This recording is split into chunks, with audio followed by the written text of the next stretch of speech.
2016 में जब रोहित वेमुला ने आत्महत्या की तो उसके बाद से बवाल शुरू हो गया था।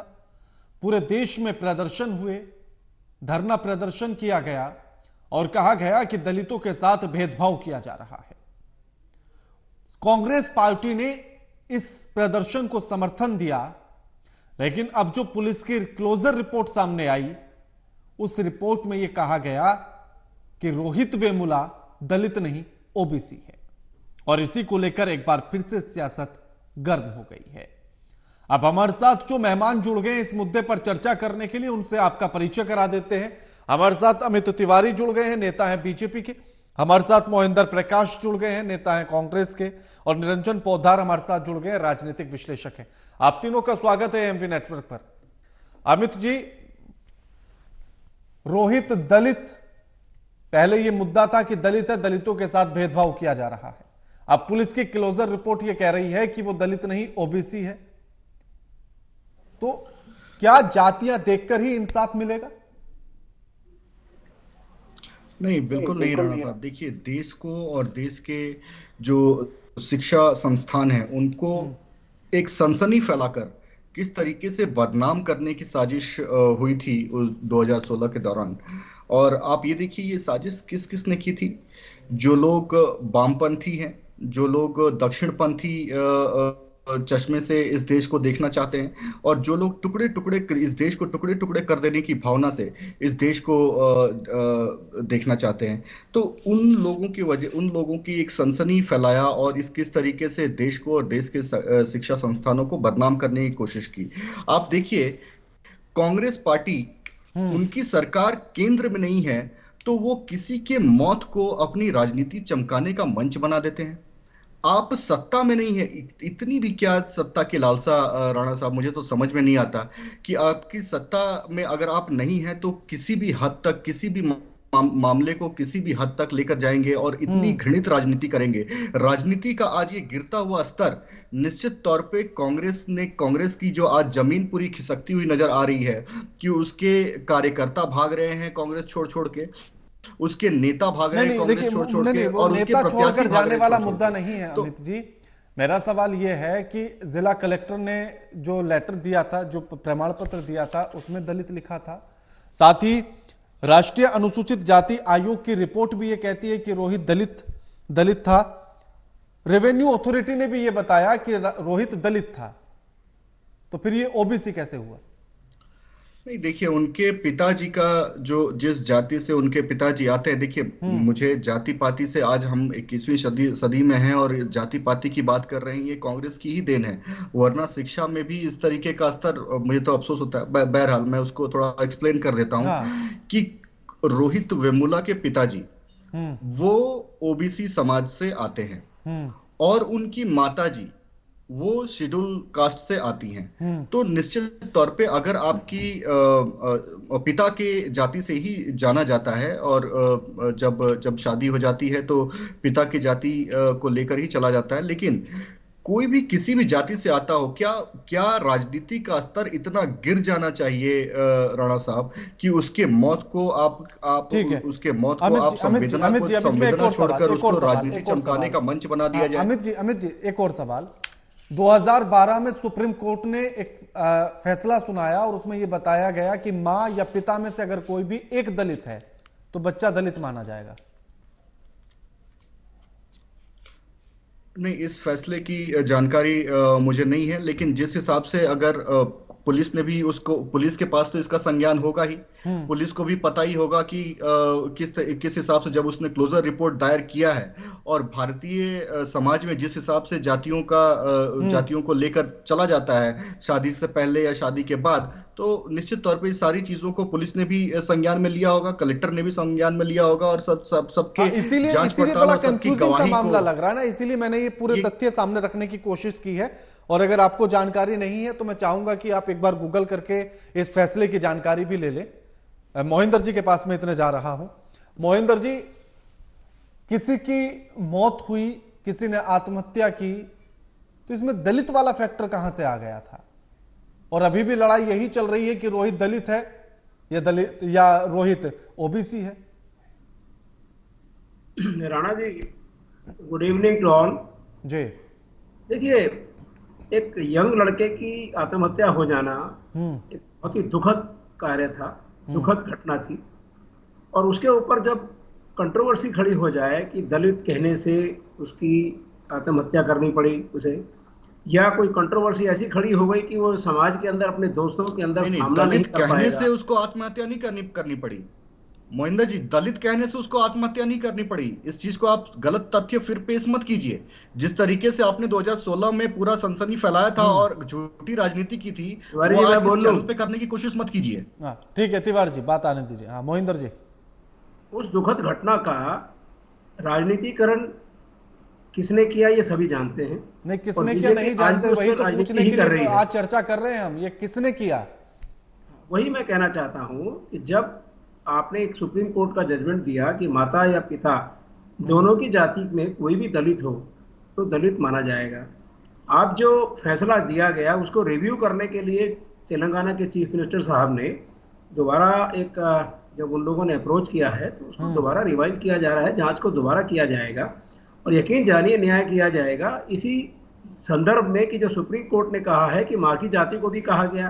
अब जब मां ने ही सर्टिफिकेट दिलाया है तो यकीन जानिए उसने मां ने इसी चीज को ध्यान में रखते हुए सर्टिफिकेट दिलवाया कि मैं दलित हूं, मैं दलित समाज से आती हूं। उसका पिता मोहिंदर जी, मेरा सवाल तो ये था ना कि इसमें इसमें जाति का फैक्टर आया कहां से, हमें जाति बताने की जरूरत पड़ी क्यों, आत्महत्या की किसकी वजह से की, क्या कारण रहे, हमें उन पर बात करनी चाहिए थी। लेकिन पूरी राजनीति हुई दलित को लेकर, ओबीसी को लेकर। आप बहुत अच्छी तरह जानते हैं कि दलित समाज के साथ इस देश में ऊपर का तबका क्या करता है। पर्टिकुलरली बीजेपी जिन ब्राह्मणों को, ठाकुरों को जिनको रिप्रेजेंट करती है, ये दलित लोगों के वोट तो लेती है। अरे भाई साहब, आप अपनी बात कीजिए ना। मोहिंदर जी, आप मोहिंदर जी, हमारे बारे में मोहिंदर जी, क्यों मोहिंदर आकलन कर जी, रहे हैं? आप अपनी मोहिंदर बात जी, कीजिए। मैं भी राजपूत हूं, मैंने तो आज तक नहीं किया। दलित मेरे दोस्त हैं, एक साथ खाना खाते हैं, राजनीति में एक नहीं थाली है में राणा खाते साहब। हैं। आप राजनीति में नहीं है राणा साहब। आप ये देखिए, जो बीजेपी का आज का भी षड्यंत्र चल रहा है वो अपर कास्ट पे चल रहा है। वो सारा का सारा इस चीज पर केंद्रित है कि धर्म पे आधारित लाया जाए। नहीं नहीं मोहिंदर जी, देखिए मैं उस पर नहीं जा रहा, मैं तो ये जानना चाहता हूं कि 2016 में एक युवा ने आत्महत्या कर ली तो हमें फोकस इस बात पर होना था कि उसके पीछे के कारण क्या है, हमें इस बात पर ध्यान देना था कि आखिर उसके पीछे क्या है, कौन कौन से कारण हैं या कौन दोषी हैं, हमें उन पर बात करनी चाहिए थी, हमें उन पर फोकस होना चाहिए था। लेकिन हम उलझ गए आकर दलित और ओबीसी पर। देखिए राणा साहब, इस चीज को, इस फैक्टर को इग्नोर नहीं किया जा सकता कि दलित जब समाज के अंदर उसको प्रताड़ित करने के लिए कहा जाता है। आज कोई शोभा की बस्ती तो है नहीं, आज भी किसी को दलित कह दीजिए तो वो बहुत शोभा मानता है अपनी। तो उस चक्कर में जो उसके साथ वातावरण क्रिएट किया गया 2016 में, वो बेचारा जो है एक यंग लड़का अपनी जान से हाथ धो बैठा, अपने सेंटिमेंट्स के ऊपर जिसे कहते हैं ना काबू नहीं कर पाया। यंग लड़कों में सेंटिमेंट बहुत ज्यादा होते हैं और जब आसपास उसके यार दोस्तों के अंदर मुंह दिखाने वाली बात और जितनी भी चीज आप समझ सकते हैं, उस बेचारे के पास कोई चारा नहीं बचा था। समाज के अंदर आज भी, मैं आज फिर बार बार जोर देकर कह रहा हूं, आज भी समाज ऐसा है राणा साहब, आप और मैं, हम जैसे दुनिया में सारे लोग नहीं हैं। आप राजनीति में नहीं है। दूसरी चीज, राजनीति के लोग अपना फायदा कराने के लिए किसी को शहजादा कह सकते हैं, किसी को देशद्रोही कह सकते हैं, किसी को भ्रष्ट कह सकते हैं। मोहिंदर जी, मैं जवाब से संतुष्ट नहीं हूं। निरंजन जी, राणा साहब, मैं आ रहा हूं। अमित जी आप ही के पास आ रहा हूं। निरंजन जी को एक बार चर्चा में शामिल कर लूं, मैं आप ही के पास लौटूंगा। निरंजन जी, अब पूरी की पूरी जो न्यायिक प्रक्रिया होनी चाहिए थी या जिन कारणों पर फोकस होना चाहिए था, उनकी बजाय हम सिर्फ जातियों में उलझ गए हैं, ये कहां तक सही है? क्या जाति के आधार पर न्याय मिलेगा? देखिए राणा जी, बहुत ही दुर्भाग्यपूर्ण स्थिति है। ये बात इसलिए कह रहा हूं कि आपने देखा होगा कि जब हम बच्चे थे और जब स्कूलों में पढ़ते थे तो उस समय आप यकीन मानिए कि हम लोग नेहरू जी को, उसके बाद में इंदिरा जी को और उसके बाद में राजीव जी को सुनते हुए और उनको देखते हुए बड़े हुए। और जब मैं अपनी बात बता रहा हूं, जब मैं इंदिरा जी और राजीव जी को देखते हुए जब मैं बड़ा हो रहा था तो उस समय एक नारा कांग्रेस की तरफ से बुलंद हुआ करता था कि जात पे ना पात पे, मोहर लगेगी हाथ पे। तो कहने का तात्पर्य ये है कि उस समय एक ऐसा नारा बुलंद हुआ करता था। लेकिन आज मेरे को ये चीज समझ में नहीं आई कि इतनी बड़ी राष्ट्रीय पार्टी जिसने इस देश को कहते हैं कि भाई हम इस देश की जो है नींव की ईंट रखने वाले हम लोग हैं, और आज उसका जो वर्तमान जो केंद्रीय नेतृत्व है वो कौन से ट्रैक पे चला गया, वो अब 2024 के अंदर जातियां ढूंढ रहा है। पहली बात देखिए, आज अगर हम रोहित वेमुला की बात करने के लिए बैठे हुए हैं यहाँ पे राणा जी, तो आपको ये चीज दो बिंदुओं के ऊपर आधारित है। पहली बात, जिस तरीके से रोहित वेमुला की दुर्भाग्यपूर्ण मान लीजिए मौत मान रहे हैं, लेकिन फिलहाल भी मेरे हिसाब से वो लापता की सूची में है। क्यों ये बात इसलिए कह रहा हूं, क्योंकि मेरी जहां तक जानकारी है उसकी अभी तक कोई उसका शव या किसी प्रकार की अभी ऐसी कोई शिनाख्त नहीं हुई है कि उनकी मौत हो चुकी है।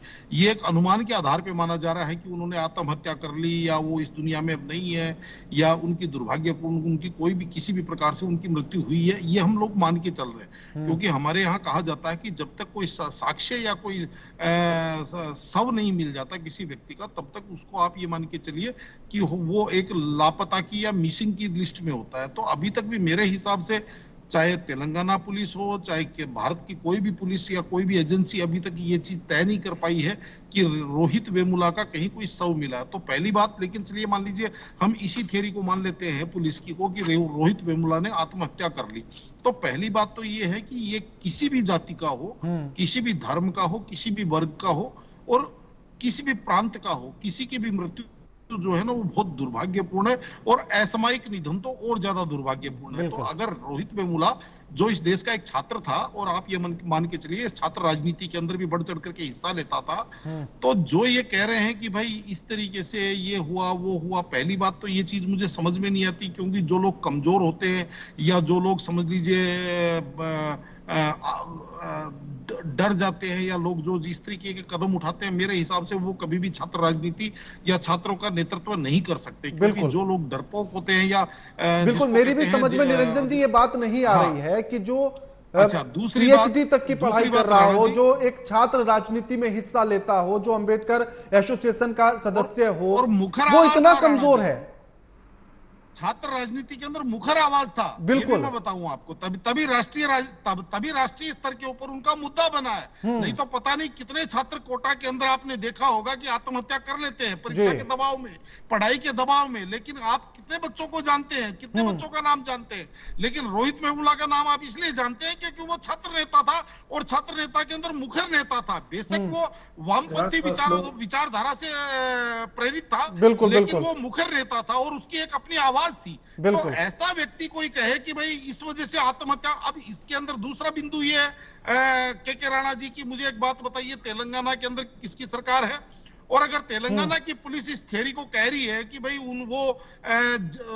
जिसको कहते हैं जाति विभेद की वजह से, या वो उसका गलत जाति प्रमाण पत्र की लीक आउट होने की वजह से उसने आत्महत्या कर ली, और ये कह करके अगर मान लीजिए वो उस फाइल को बंद करना चाहते थे, अब उसको दोबारा से री इन्वेस्टिगेशन कर रहे हैं, तो मेरे हिसाब से तमाम राजनीतिक पार्टियां या तमाम जो सरकारें हैं उनके ऊपर एक बहुत बड़ा प्रश्न चिन्ह है कि पहली बात तो एक युवा छात्र को ढूंढने में नाकाम रहे, और उसके बाद में मन गढ़ंत कोई भी स्टोरी बना करके अगर केस को, तो इसको फाइल बंद करना या फाइल निपटाना कहते हैं इसको। बिल्कुल अमित जी, बीजेपी की तरफ से ये कहा जा रहा है कि वो इसी बात के डर से उसने आत्महत्या की, कि उसको ये डर था कि कहीं उसकी जाति की बात सबके सामने ना आ जाए, इसलिए उसने आत्महत्या कर ली। आपको लगता है कि रोहित वेमुला जैसा छात्र इतना कमजोर है कि एक जाति की बात अगर सामने आ जाएगी तो वो आत्महत्या कर लेगा?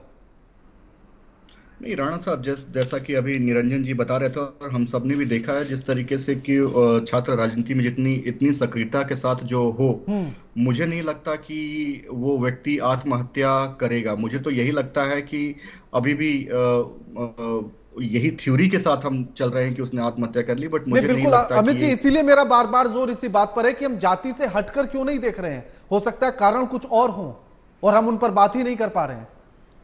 निश्चित तौर पे ये तो अब तेलंगाना पुलिस इसमें, वहां तो कांग्रेस की सरकार है, और तेलंगाना पुलिस को इस पर स्पष्टीकरण देना चाहिए था कि वो इतना, और 8 साल अगर आज रिपोर्ट को दायर कर रहे हैं, तो क्या 8 साल ये पता करने में चला गया कि वो ओबीसी था या एसटी था या एससी था? बिल्कुल तो न्यायिक आयोग पर यही सबसे बड़ा सवाल है कि सिर्फ जाति को लेकर उसने फोकस किया कि किस जाति का रोहित वेमुला है। इस बात पर फोकस नहीं हुआ कि उसकी आत्महत्या के पीछे के कारण आखिर क्या कुछ है। आप तीनों का बहुत बहुत शुक्रिया हमारे साथ चर्चा में शामिल होने के लिए और अपना कीमती समय देने के लिए। लेकिन इस बात पर गौर देने की जरूरत जरूर है कि आखिर वो किस जाति का था, यह जरूरी नहीं है। जरूरी यह है कि आखिर उसकी आत्महत्या के पीछे कारण क्या थे, उसकी आत्महत्या के पीछे आखिर कौन थे।